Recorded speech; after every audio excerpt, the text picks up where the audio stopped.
Hey everyone, it's Isaiah. Welcome. This is another episode of my podcast, Isaiah's Inspiring Evenings. And this is actually part of a series of the series that I'm recording with the amazing Ree Pearson. Hi, Ree. This is episode Hello. 4, and we are exploring relationship red flags. This is a 9 episode series, so if you've missed a few before, go and listen to those. And we are discussing the early warning signs of unhealthy relationship dynamics, the psychology behind red flag behaviors, and how we can interrupt said patterns before they escalate into harm. These conversations happen live and are then shared in my podcast and anywhere else Ree feels like sharing. Before we go into more conversation, let me remind you a little bit about who Ree Pearson is. So, Ree lives overlooking the sea and describes herself as being on the edge.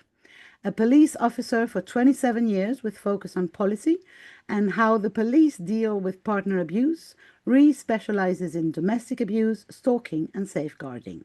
Her post-policing career has continued with directorships with several community interest companies, all focused onto those specialism. Ree's book, Be Kind, No Excuses, is a guide for teenagers and parents to raise awareness of the red flag behaviors that are a precursor to abusive behaviors in relationships. Her mission is to flip the conversations on violence against women and girls and talk about the real problem, the majority of abuse being perpetrated by men who are violent towards other people, women, men, and children. Be Kind, No Excuses is now a community interest company. And Ree has also co-created the amazing Women Only Wellness Ltd, which is aims to create safe spaces for women and girls to come together and step into their own power through learning that self-care is not selfish.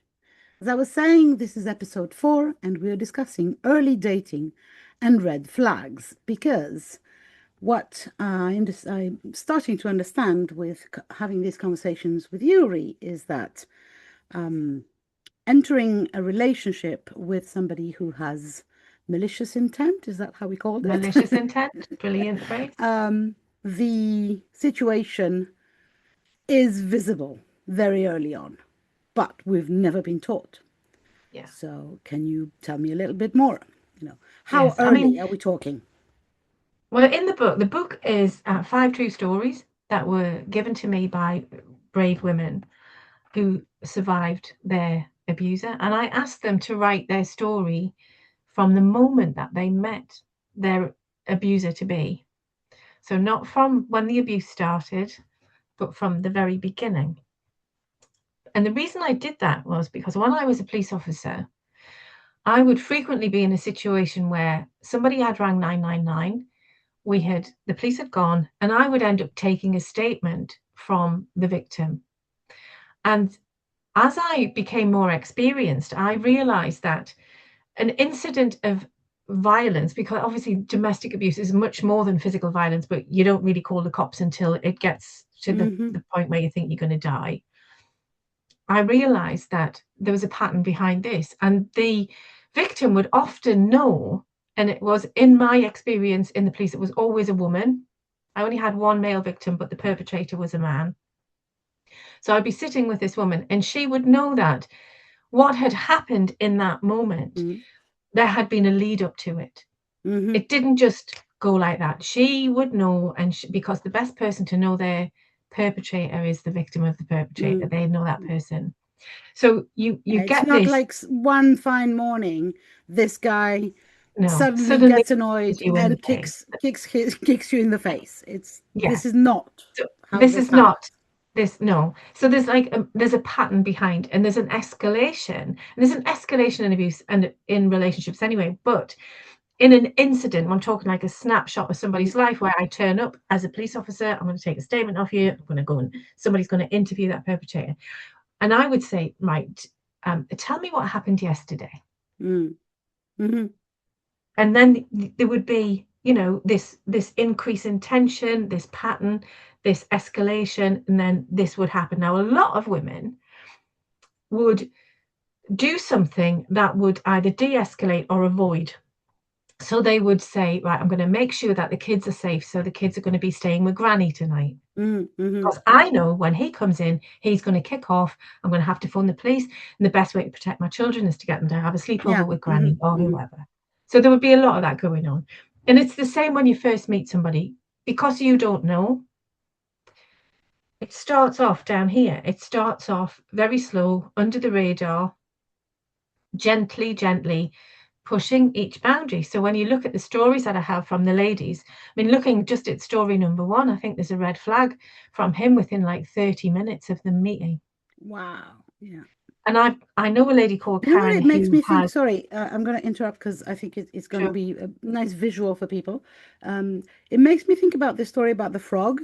Um, it's a real story, a scientific experiment. If you put a frog in boiling water, obviously it will jump out because it's not. I'm not dying here, obviously. Now put same frog into some water that is just a little warm. And obviously the frog will like it and will just settle there and, have a blast. Then you put fire under said casserole and you start boiling the water. Well, it ends up that it's never a good time for the frog to jump out. Actually, she will die in there. Yeah. And I purposefully use a she will die. It works with male frogs, but not in relationships. And so I think that we have to be very careful in what waters we kind of accept to bathe from day Yeah. one. Yeah, absolutely. But that's why we're having these conversations, because people don't know, because it's not taught in schools that I'm aware of. Mm, And I know, certainly in the UK at the minute, the government here is saying we're going to reduce we're going to reduce violence against women and girls by 50% in this government tenure. The problem, and as you said earlier in the introduction, the problem is not violence against women and girls, although that is a massive problem.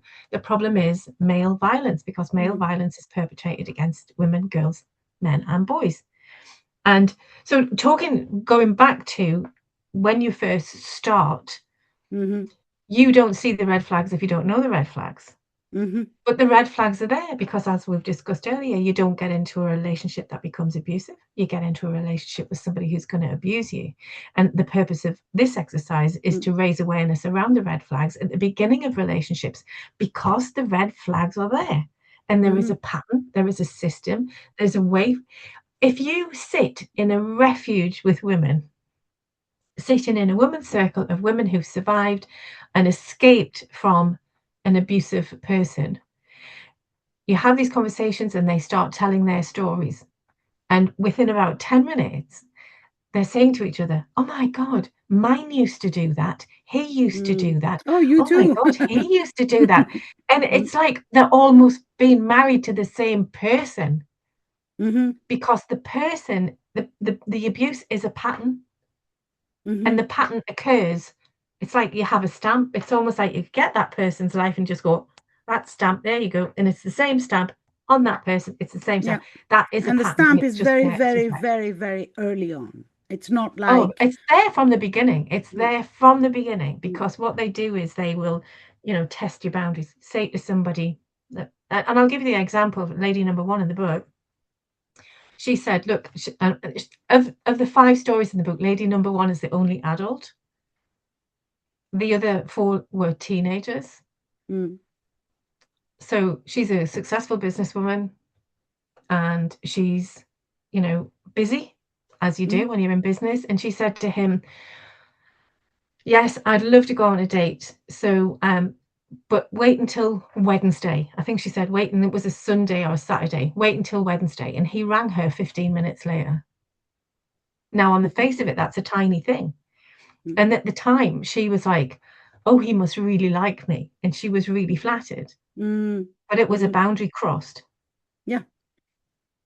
Yeah. Because Tiny, when you a say, tiny boundary. please wait until that, yeah. Mm, Yes, mm, and he didn't. He didn't do the very thing that she said. So, and from then on, I mean, if she had known at the time, she would have just blown him out the water, and that would have been of the end of it. course. Mm-hmm. But Mm, because that's such a tiny thing, mm. Yeah. you Frog don't even thing. think it Poor unless thing. you Mm, know mm, it. You sit and the temperature's just been turned up a tiny bit, hasn't it?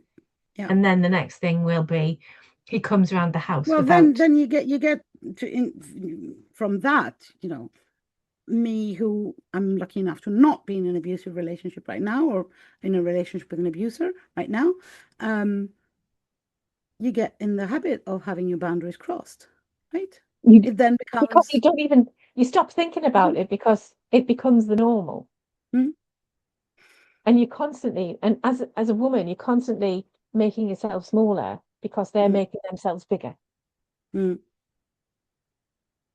And they have the control then. Your microphone has turned and we can hear you less, so but we can still hear you, but is that better? Yeah, that's better. Thank you. Okay, I'll just stay like that then. Thank you. Okay. So yeah, the crossing of boundaries, red flag number one, and even the tiny boundary is still a boundary, and the tiny crossing is still a crossing. Absolutely. And because we're here to help women and girls see those red flags, but also let's not get paranoid, right? Not everyone is an abuser, a potential abuser, but listen to the signs, right? See the pattern. Yeah. And then you can very early on decide, oops, no, I'm not having a relationship with you. But there's also decent guys. Let's just put this there. And you've got to take each person on their merit, haven't you? Because when you start seeing somebody, you're not necessarily going to go into a relationship with them. You start seeing them, start dating them, start getting to know them. So if they do something that you're not comfortable with, and you say, look, I'm not comfortable with that. And there's two ways. You're at a crossroads then, aren't you? It's like, right, he either says, I'm really sorry, I didn't realize, I will never do that again. Or he says, he never does that again. And he never does that again. Not, I'm really sorry, I'll never do that again, and then proceeds to do it again. Yeah, he does it again. Or it's like, well, what's your problem? Disrespecting your feelings. Disregarding your feelings. Red flag. The first guy, I'll never do it again, and he doesn't do it again. Green flag. Yeah. Because we all come from different families. We all have our own little quirky family things going on, like what might be funny in one family isn't funny in another family. But it's how you navigate that relationship and how you navigate the emotions of another person respectfully. Yeah. Makes a difference between a green flag and a red flag. You might think something that person's done, like that is just totally unacceptable to you. You have that conversation and they are like, oh my God, I didn't even realize. Fine. On the other hand, you might have somebody saying, what's the matter with you? You've got a problem? It's your problem. It's not me, it's you. Oh, the very famous, it's a you issue. It's a you problem. I'm like, Yeah. No, it's not. Get out of my life. Yeah. So it's about navigating that. And no, not everybody is abusive. Some people do things that could be seen to be abusive, but are unintentionally so. Yeah. But it's a communication, isn't it? And you have to have. I know people who've had sex with people and they don't even know anything about them, And it's about having, realize. I mean, that's fine if that's what you want to do, but realizing that in a relationship there has to be communication. And communication for adults is really hard. Like kids will just say it. Zero filter, it'll come out. And as we grow up and as we learn the nuances of our culture and the society and the family that we live in, we learn what is acceptable and what is not acceptable. And I think that's part of the problem, because as we've discussed earlier, the truth is really hard. Yeah. So deception within the relationships that we have as children with other people in our family becomes our normal. And therefore, deception within a relationship that becomes an intimate partnership would become our normal too. How we deal with conflict is very much dictated by how conflict was dealt with in a family scenario. Was it volatile? Was it angry? Was it violent? Was even it more under the than carpet? Was it just all the just keep the family. I would peace? say the community even, because with our global world, I mean, if you live in a big town, there's a good chance that you have people from very different cultures that have very different communities, very different ways of dealing with conflict or with, role of the women, etc., etc. It doesn't mean that, all one of community is all made of abusers and the other ones are good people. But, it's important, I think, to realize that we need to communicate our values so as for the other person to respect them. But if we don't say, hey, this is you're crossing a boundary at some Yeah. point, then And that's me in the what can they paella pan stop? story, isn't it? Sorry? Not saying that's me in the paella pan story because I didn't say Oh, yeah. anything initially, and then I hmm didn't, and then I did, and then hmm then the response was, well, you never said anything before, and it's like, Yeah. well, I'm saying it now. So like, hmm yes, the boundary was there. You crossed the boundary. I didn't say anything. You crossed the boundary again. I still felt uncomfortable saying anything. But mm when I do say something, be respectful of what I've Yeah. said. Yeah. Yeah. No, and it doesn't mean because you didn't say it the first time that you then have to never say it. Absolutely. And I think that's the trap that people fall into because they feel as if they can't, because they've let it slide and let it slide. And then the next thing you know, you're in this situation where you think, I definitely don't want to be with this person, but now Mm, I'm with this person. We talked earlier about red flags at the beginning, the speed at which the relationship yeah. is pushed. So getting pregnant really early on, moving in together really early on, getting financially entangled really early Mm, on. And then it's really difficult to extricate yourself from that relationship. And you're stuck mhm, there. And it's mhm. like, well, now I'm not going to ever say anything because I'm at risk, Yeah. hmm especially if that So this the relationship is physically abusive. yeah, of course. The speed of the entanglement, I like that. I think it's a very visual image. You can see how your life or my life would get um, entangled with somebody else's very fast if I'm mixing my financials, moving into together with someone, or getting pregnant, obviously. Yeah. Yeah. Before meeting you, I'd never realized how much getting pregnant was a danger, kind of, of this thing. Well, I'm So, surprised anybody gets pregnant, to be honest with you. Because when you think about the risk of it, I was just having a conversation this morning with a lady who got pregnant twice while she was using the pill, and then got pregnant a third time when she had the coil fitted. And wow, this was it when she's like in her 20s, right? So fertile. she got three kids. I was Yeah. like, you were either, like you were a cat in a previous life. And then, Mm, like 7 years after she'd had a tubal tie, she had an ectopic pregnancy. I'm like, you wow. shouldn't even be here.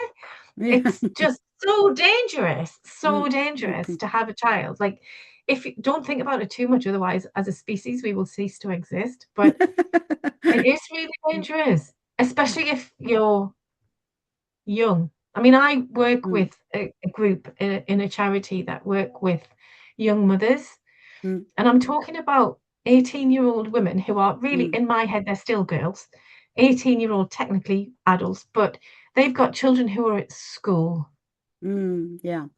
Mm, yeah. How dangerous is that? Nobody's having these conversations, and that's Yeah. I like remember slightly off topic, but yeah, one of my friends was a teacher in a middle school, and the middle school had daycare. yeah, Like, yeah. sorry, what? I know, In it's America, horrible. but It's horrible.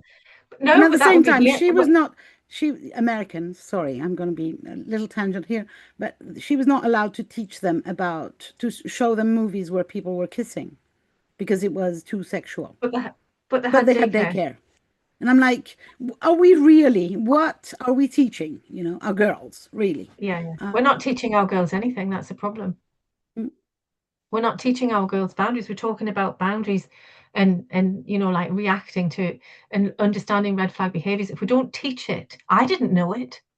mm, I only know this because I've done years of research and studying, yeah, and I've no, only me done that too. because somebody gave me a job that I didn't want. And because of the kind of person I am, I took a deep dive into it and said, well, if I'm going to have to do it, then I'm going to do it properly. Mm, But nobody comes along with a crib sheet and said, look, this is this is what you need to look out for. And because it's keeping people safe has become an industry. I was at a conference 2 or 3 years ago, and it was domestic abuse. It was with an organisation called Clear Path UK, who support women through the trauma of ending relationship with abusive people. And there were lots of speakers there, lots of survivors of different types of abuse, sexual abuse, child sexual abuse, stalking, domestic abuse. And every person had a truly horrific story. But the scariest thing I heard that day was Claire, who was running the conference. She stood up and she said, whatever the sentence was, but what stuck in my mind was the domestic abuse industry. And it is an industry. And it generates a lot of money. So we have these organizations within the government and without the government who there's a lot of money churning in the UK alone. So this will be England and Wales, not the UK, England and Wales.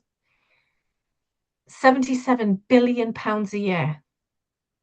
Wow. That's what it costs here.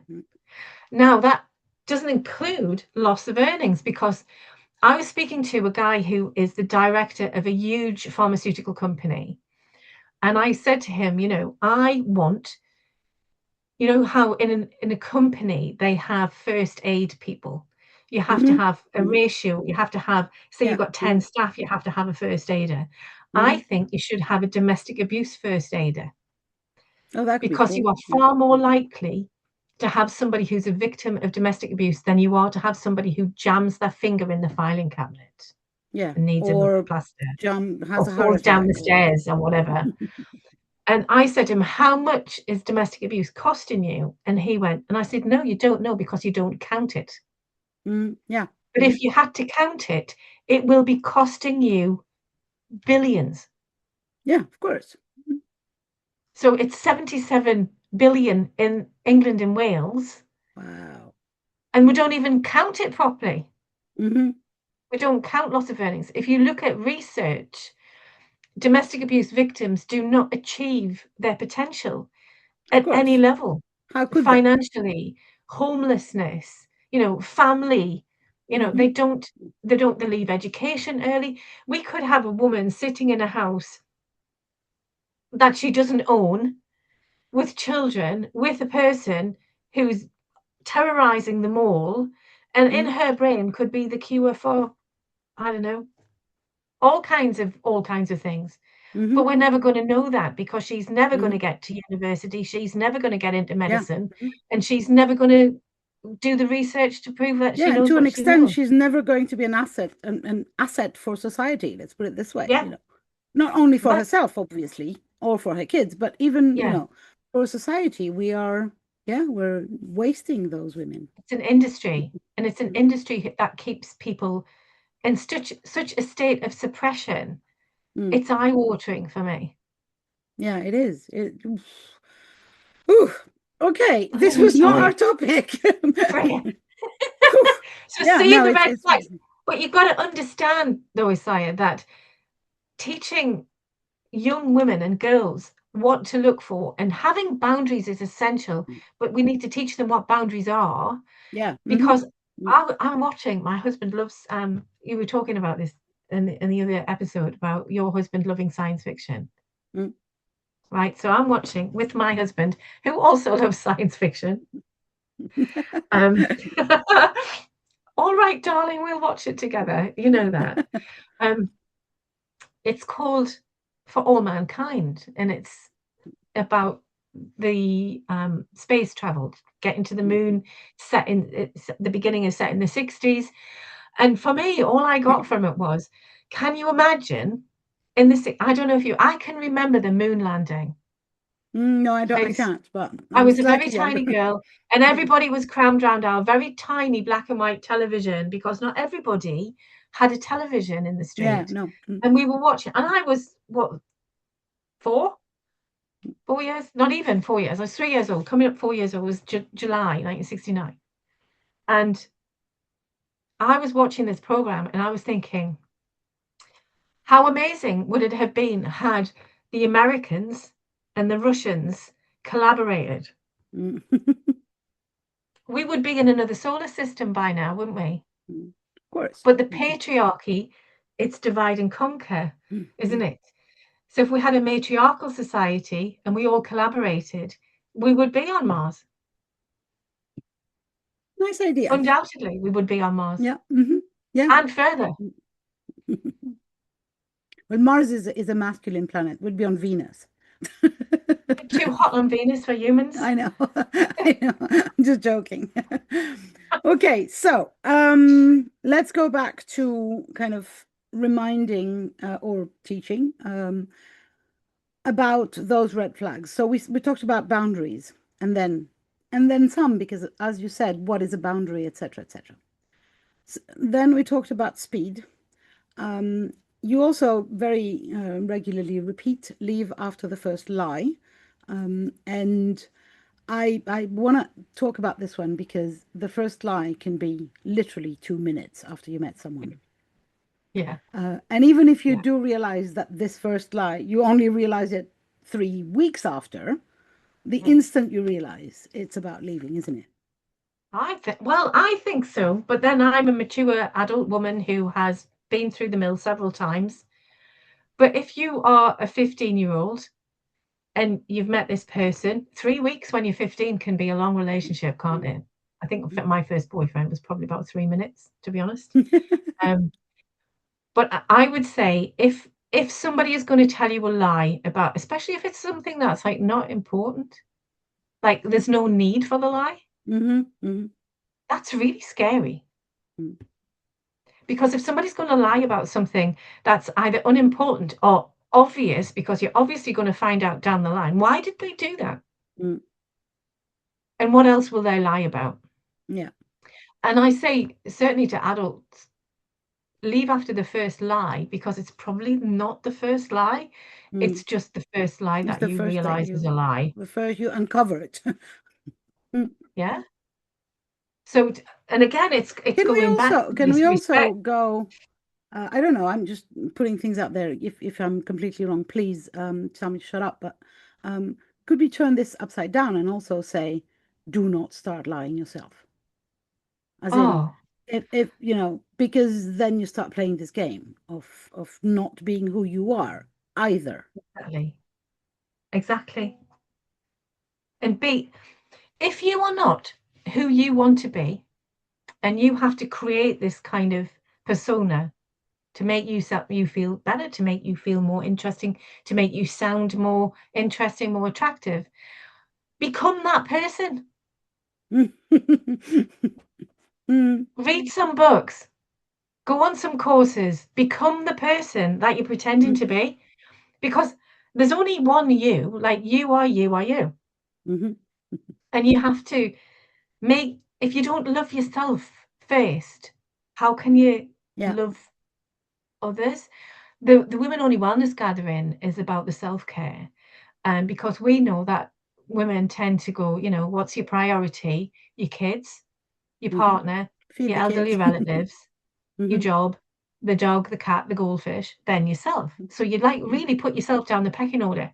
But actually, unless you put yourself first, how can you look after the people who you love effectively if you're neglecting yourself?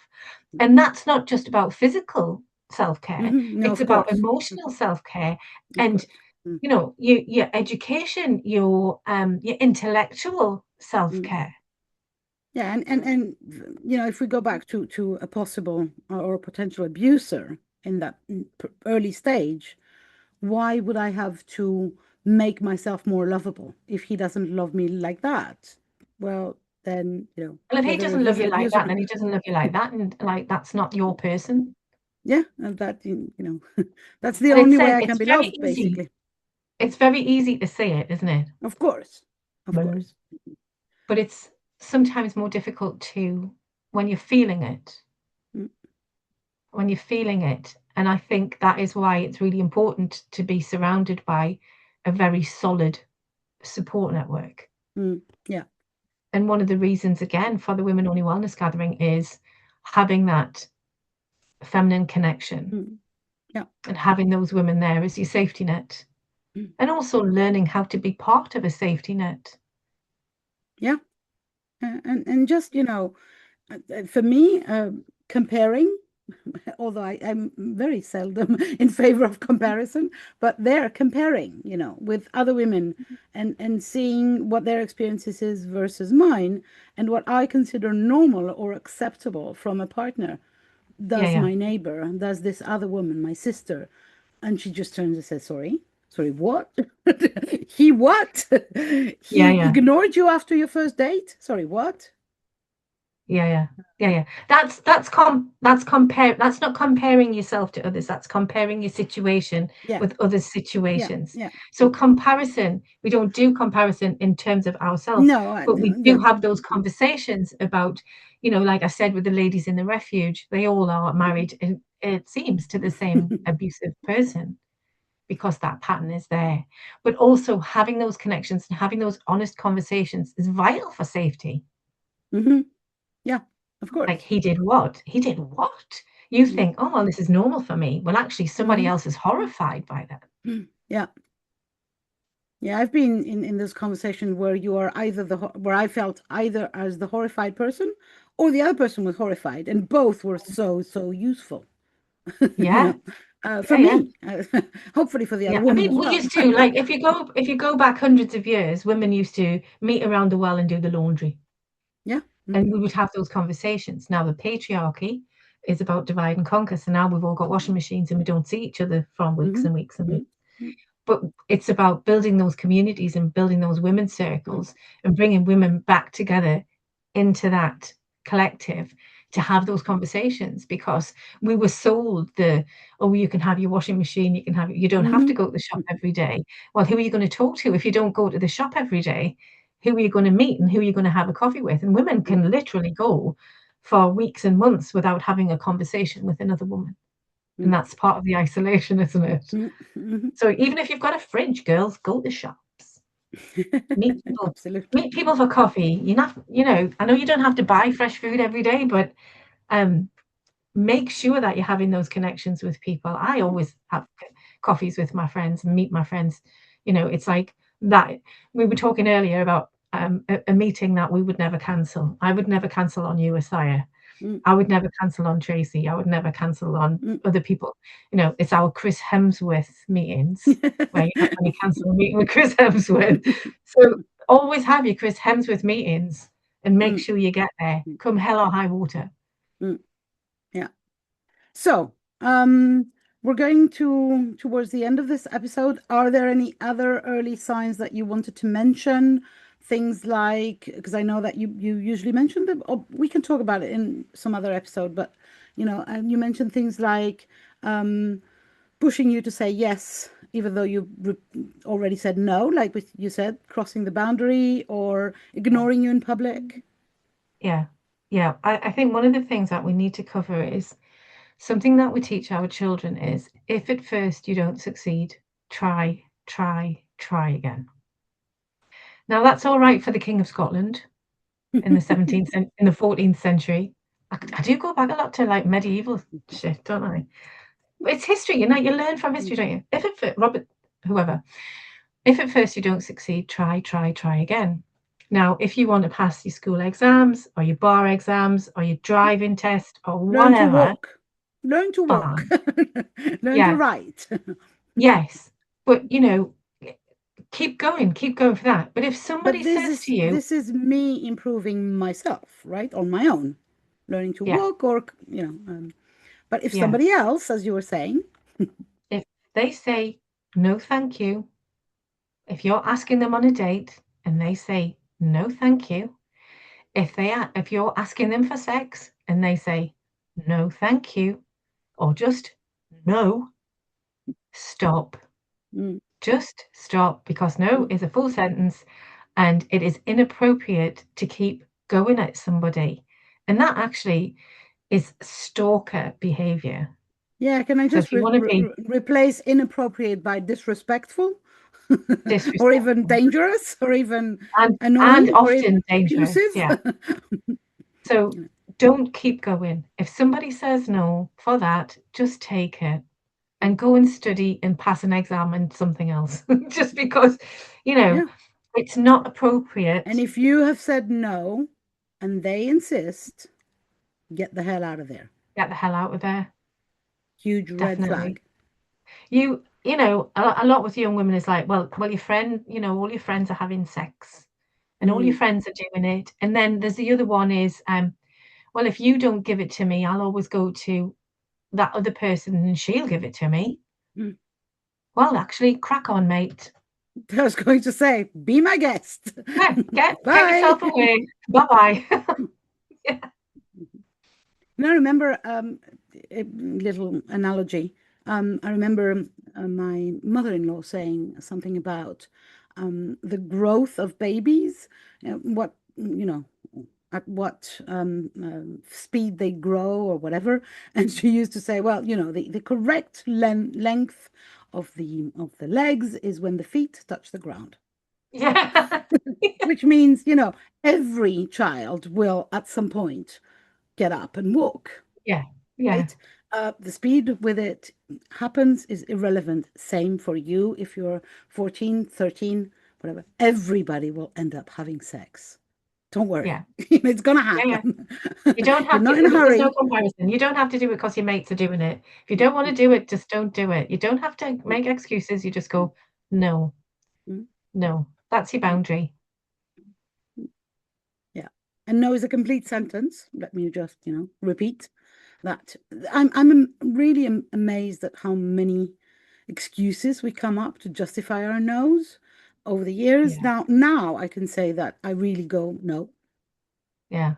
and Same here. I'm not panicking for the silence that comes after this no, because there's a Yeah. silence, Yeah. and Yeah. I'm okay with it, but it took me years. Yeah. So really, I know what you meant when you say it's easy to say, but still, if we don't say it, then they won't listen. They won't have heard it, right? Yeah. Um, Absolutely. You have so to have the practice, courage to be practice yourself. saying no. Yeah. Yeah. Do it a lot more. Yeah, for Don't even actually for throw in small the odd fuck things. off. Well, it depends, you can depends I when, basically teach 14-year-old girls how to tell people to fuck off mm, yeah, and because and you can. and Because you can. And I know people say, oh, you shouldn't teach them to swear, don't swear. Actually, I read some research a little while ago about the people who swear more are more honest. mm, I don't know. We So in France we have very much very less of a non-swear culture, and let alone Greece, where we interject one swear word in between each of the regular words in a sentence. So it's like, so I don't find it shocking or, but I do know that both for the people in the UK and in the US, you ladies, mostly ladies, seem to yeah, have yeah. this The thing ladies that, don't swear. swearing Oh, is we not very fucking do. polite, and yeah, I'm gonna move to definitely. Greece. Oh, you can, you can. And the biggest insult is impotent in Greece. And people call that each other, even their friends. They don't Yeah. realize what they're saying, basically. Men saying to each other, "Hey, impotent, how are you today?" And I'm like, sorry. Oh, Anyway, I so think I hear here. I think the one that guys use here is, oh, shithead. You all right, shithead? But that's so bro love. there's a lot of these early signs. What did we discuss? Some of those we discussed before. I'm just having a look at my notes. Um, I would like to finish with one thing that I think is very important for younger women. It's the what I would call the incertitude. So you're kind of there waiting for that man or that boy, but usually man, to call you or confirm the plans, or you're there and you're kind of like an object, basically sitting at Waiting. waiting, and they change their minds all the time. Yes, we're going Oh, out. No, we're not. Blah, blah, blah. This thing is not healthy, basically, no. because you're not being treated like a person. You're being treated like an object at the most, or a possession. And that is a Yeah, boundary crossing. absolutely. And I And in the remember words that one, and you see it in TV and movies, all these women, oh, is he going to call me? Fuck Well, it, call him. if you look at if you look at um, television, if you look at films, it's all very patriarchal about, Prince Charming and the woman hanging about waiting on him and Hmm. doing that. And it's all nonsense. If somebody's got you hanging on a hook, in the words of Tina Turner, what's love got to do with it? It's all about respect. If that person, and you can, you know, love, is not consistent. It is Yeah. like this. In your relationship, in my marriage, it's sometimes down here and it's sometimes up here. And Yeah. so most of the time it's kind of floating along in the middle bits, but sometimes it can be quite volatile. It could be quite, oh, but respect is always there. Hmm. Hmm. If you haven't got respect and somebody who is ignoring you, cancelling their plans with you, waiting to make arrangements with you because something better might come along, Hmm. that's not your person. Don't Yeah. waste your heart. Don't waste your life. Don't waste your time on that person. They're not your person. There are how many billion people on this planet? 7? Mm. There's Yeah. enough. There are enough people on this planet for some, if everybody who was suitable, if we had this massive global and internet dating machine, right? Mm. And you put your detail, everybody put their details in the machine, okay? And they said, match me, you would be matched to about 1 million people Yeah, of course. who would be suitable. Hmm. So if you've got one person who's stringing you along, breadcrumbing you, so giving you a little bit of Mm. affection just to keep you slightly interested, Mm. that's not your person. Mm. Having a relationship with somebody is an absolute joy. Hmm. And if it's less than a joy, Hmm. you don't want it. Well, you do You want a really don't want it. relationship with yourself. Most important. So go Absolutely. go back to that self-care thing, and yeah, to end up this episode, because I think we've been Yeah. over time. We've been speaking over time. I want to You, go with an invitation to anyone who's listening to us, whatever your age, or yeah. if you have kids, think about your kids. Think about your previous relationships. Analyze. Have a look at Yeah. them to see, not the one that you're in right now because you're invested emotionally in this one, whatever it is. Yeah. Look at the previous ones and have a look at them. Do you see any of those signs? Do you see this pattern? And then you can come back to the relationship where you are in or your relationship that you are considering. But look at the previous ones and come and tell us, basically. Does that Yeah. make sense? Send us messages. Does that make sense for an ending for this episode? Absolutely. Well done. Well, thank you very, very much. We will meet again, obviously, for another few episodes. Thank you very much for listening to us. And thank you, Ree, for an enlightening, although slightly depressing conversation Oh, sometimes. But these are important things to be said. And I'm really honored that you have agreed that we can share these and spread them as widely as possible. Thank you very, thank very you. much. Bye for Thank you. now.